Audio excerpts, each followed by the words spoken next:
Hello guys, welcome back to my YouTube channel. In today's video, I'm going to show you how to hear yourself on Bandlab tutorial. So let's get right into it.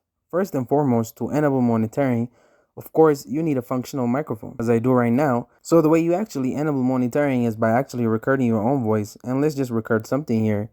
And as you can see, I'm recording my own voice. And that's pretty much it. However, you can also enable monitoring so you can hear yourself while you're recording. You do this by going into auto pitch, and here in the input, you can see monitoring right here.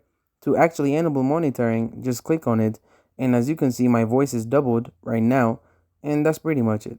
That's how you enable monitoring. The process is pretty much similar on mobile or on PC. So just go to auto pitch and you should find monitoring. Click on the headphone icon and you'll be pretty much set. Thank you guys for watching this video.